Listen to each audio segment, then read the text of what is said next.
guys, it's Cece, and today I'm here to talk about my top 10 favorite shows of all time. So yes, I'm here to talk about my top 10 favorite shows. Most of these are not on anymore. Most of these are shows that I've loved in the past. In fact, how many of these are even still running? Wow, so four of these 10 are actually still on. The rest are gone and we're never getting any more episodes. So I'm here to talk about my top 10 favorite shows. I'm going to be doing this in descending order, counting up to my top favorite show of all time. So yeah, let's just jump in and do this. And we are going to start right off coming in at number 10. We have Lost. Now, the reason that Lost makes it on my list is because Lost was like the first show that I got super into. When I found this show, I came home and I was like, Mom, there's a show we gotta watch. It's called Lost. And it was the first season, and I watched all 6 seasons. I watched them live, which is like unheard of for me and for most TV viewers at this point in our lives. But I watched it straight through. It was the first time that I was somewhat active on the internet. I would find Lost forums and stuff. It was just the first show that I got super into. In case you don't know, Lost is about an airplane that crashes on a mysterious island. And there's some stuff going down on this island, and no one quite knows what's going on, but it does stuff like, you know, give people the ability to walk when they can't do that. Despite the fact that it's a tropical island, there seem to be polar bears present. There's a smoke monster. It all sounds very bizarre, but Lost is just a really great show for mystery. It does a great job of building it up over 6 seasons. I will say that I think that the first 2 seasons are the strongest, and after that it sort of, you know, takes a decline, but I still really like them. Also, the show holds the record for saddest character death ever, and that is going up against some really difficult other character deaths on this list. So yeah, number 10, gotta be Lost. Coming in at number 9, I want to talk about Merlin. So Merlin, usually my thing with my favorite shows is that a favorite show has to be a show that I've watched more than once. But some of these, it just hasn't happened yet, but it will in the future. Merlin's one of those things. I've watched it straight through once. I watched it my first year of college and I like binged it. I loved it. I got through it so quickly. It is like basically a Arthurian retelling. It takes place Arthurian times. King Arthur, but Merlin is the same age as Arthur, and he's Arthur's serving boy, and also magic is forbidden. It's fantastic. I got into it in my early Tumblr days. I really love Merlin. I feel like I should admit to you like some of my trash can self, and I should like admit some of my ships for these shows. I'm hardcore Merther. Like, there are only 2 ships in this world that I've ever written fan fiction for, and Merlin and Arthur is one of them. Just so you understand the depths of how much I loved this show. Coming in at number 8, speaking of shows I'm a giant trash can for, number 8 is Sherlock. So BBC Sherlock is, again, something that I got into early days on Tumblr, but actually my mom introduced it to me. She had already been watching it and she was like, hey, you should watch this. And I started watching it when the 2nd season came out. So I had to do the entire hiatus after Reichenbach. I had to do the whole thing. And I blame my mother because I might not have found it for like a while and I could have cut down on my time. Sherlock is a modern retelling of Sherlock Holmes, just in case you somehow don't know that. It's masterfully written. I think it's incredible. I'm concerned going forward with future episodes. Season 4 still isn't going to happen until next year, and that's panicking me, but since we're being honest, John Locke for the win. So number 7 is actually Crazy Ex-Girlfriend. This one is one of the few that's still on, and it's on Netflix now, so please go watch it. I know a lot of people have. Basically, it's an hour-long musical comedy, and it's really cute and really clever. All of these songs are really good. I did a whole video actually reviewing the first season if you want to go watch it. And it's not often that I just watch a show for the first time and immediately fall in love with it and immediately feel it's a favorite, but that definitely happened with this show. Rewatching it over the summer really solidified it for me. I just think that Rachel Bloom is really, really smart, and the show is really smart. Plus the music's incredible. So yeah. I cannot wait till the 2nd season. It's killing me to wait till the 2nd season because I need to know what happens. So continuing on, coming in at number 7, we've got Buffy the Vampire Slayer. This is so good.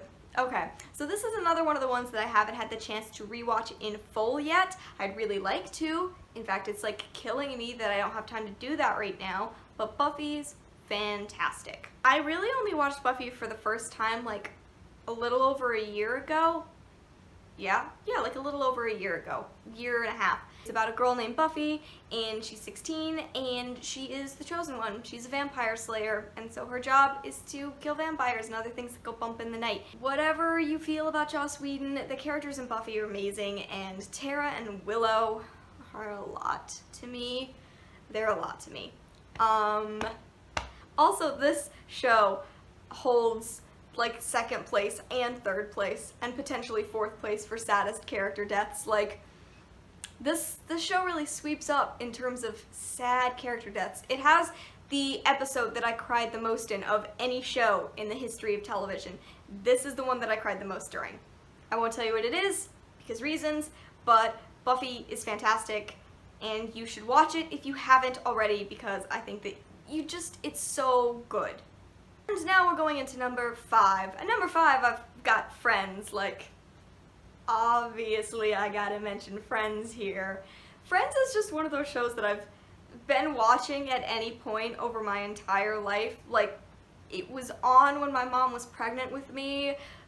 When I was like born and she'd watch the show, I would wiggle because I recognized the song from within the womb. Like, Friends has just always been with me. And now obviously I'm older, I own my own box set. I've seen it like too many times. I've probably seen like straight through, sat down, DVD to DVD 5 times. But beyond that, like just watching them on TV, there are some episodes I must have watched over 10 or more times at this point. Friends is just like, it's the show that's been there. I just love all of the characters. Yes, all of them. My true sadness at this point is the fact that I live so close to the city and I didn't go to the set that was here for Central Perk because the line was ridiculous and like I was sick that day and I just didn't want to do it. I couldn't do it and ran out of time. So that was like my truest sadness. Friends is great. That's the point. Friends is great. And now we're going to talk about number 4. At number 4 we've got Legend of Korra. So I kind of want to lump this in with Avatar: The Last Airbender. I want to jam them in here in one place in number 4. But if I'm choosing between the two, which one I like more, I prefer Legend of Korra. And let's be real, that's probably because of Korrasami and the fact that I feel like it's just such a well-developed show. And I think that if you judge it based off of like the first couple seasons and you're like, I don't care because Korra's whiny, because she was developing, and it's super interesting to see the ways in which her and Aang are so different but so similar. When I watched Korra for the first time, I don't know if I can like convey the level of obsession. I had droves of people unfollow me on Tumblr because all of a sudden I was just a Legend of Korra blog, mainly Korrasami, but just a Legend of Korra blog. I went in so hard, so fast on that show. As much as I adore Avatar, I think that it's a slightly younger show, and I think Legend of Korra just gives itself more room to grow. It gives itself so much space to talk about characters and expectations and like parental issues. Like discussion of some of the former gang as parents, I think is amazing. But I have to say that Avatar: The Last Airbender goes down in history as the show, in my mind, with the best redemption arc of all time. People should aspire to that level of redemption arc. But Legend of Korra, that was what I was talking about. I love Korra. She's one of my favorite characters of all time, and I love the show in general, and I can't wait until I can watch it again in full. I've rewatched some episodes, but not the whole show. The world is just so incredible. I just love it. I love it. And now we're getting into the top 3. I don't know how accurate this top 3 is. Maybe it's just me holding on to the past, but at number 3 I've got Supernatural. But Supernatural, I'm only really including the first 8 seasons. If you go beyond that, I really lose my passion to the point that now I'm not even watching the show anymore. I did watch for a few seasons after season 8. I didn't just like watch a couple episodes of season 9 and quit. I stuck with it because there's not a show that's consumed me more than Supernatural. I was in so deep with Supernatural. I wrote like thousands of words of fan fiction for Supernatural. I read hundreds of thousand words of fan fiction for Supernatural because Destiel is close and dear to my heart, and I gave it up eventually because I got older and I realized all of my problems with it weren't going to be fixed. I realized that the female characters were just going to keep being killed off. I realized that the show was just going to keep queerbaiting, and I couldn't do it anymore. But the first 8 seasons, I have such a detailed knowledge of the first 8 seasons of that show, and I don't know if it'll ever fully be wiped from my brain. But I think that it makes a really solid show. Even if you only watch the first 5 seasons, I think that you have yourself a really solid show. Maybe that's what you should do, because 6 and 7 are weak. They're weak. Not as weak as later seasons, but you know. But yeah, I just, like, I can't let go of Supernatural yet. It's still too close to my heart, and I was obsessed with it for too long to even think about kicking it off of my favorite shows list, because the first 8 seasons, I own them all on DVD, and I've watched them many, many times. And now we're closing in. Coming in at number 2, we've got Doctor Who. Yes, of course, Doctor Who. Doctor Who got into this probably at the same time as everything else. Look, Tumblr was a time for me in high school. I just threw myself in wholeheartedly without thinking. 7.5 seasons were out when I started watching Doctor Who, and I watched all 7.5 seasons in the space of about 3 weeks. I didn't sleep. I was in my senior year of high school, and I didn't sleep while I was watching this show. Again, faded slightly with time, mainly because I don't really like Moffat's writing as much. I did originally because I love the 11th Doctor. I really, really love him, but I don't like Clara, and I haven't really liked Clara as she's gone into the 12th Doctor. Rose and Ten were one of my faves. They are still one of my faves. Their Funko Pops sit next to each other, and I just sometimes stroke them and cry. And even going into Torchwood, I think Torchwood's a fantastic show, which is a spin-off of Doctor Who. It's like the gay spin-off. That's like the best way I can phrase it. How did someone describe it? Heterobaiting. That show has heterobaiting. You think everybody is straight at the beginning of the show, and by the end, no one is. So if that appeals to you, yeah. I think Doctor Who is a ton of fun. I think that it can be difficult to get into Doctor Who. It took a lot of encouragement for me, and it took friends being like, don't judge it by the first episode. And then when I did judge it by the first episode, them continuing to dog me until I watched the second episode, and then the third, and then came out of a haze 3 weeks later and was like, what happened? I watched all the episodes of Doctor Who. But I love Doctor Who as a show. So I know what you're thinking. Cece, what could possibly be number 1? What show could you have possibly waited this long to tell us about? What is your favorite show? Some of you may know. I've said it here and there, sprinkled through. My number 1 favorite show of all time is Pushing Daisies. I've watched Pushing Daisies so many times. I was obsessed with it when it came out, and it came out at the worst time because it came out right during the writer's strike. So it never got the chance to reach peak watching, and then it got canceled, and it's the worst thing.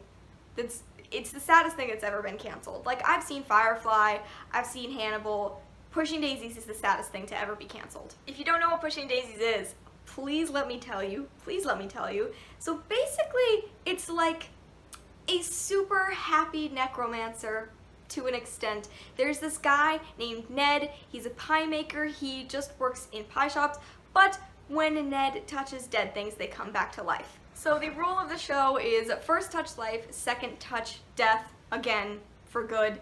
And mainly what happens is that the pie maker finds out that his childhood sweetheart died on a cruise, and so he goes and he wakes her up just for a minute, because if someone is alive for longer than a minute, then someone else has to die. But instead, she stays alive, and they're super cute. And then they solve crimes together because he can bring murder victims back to life and ask them who did it.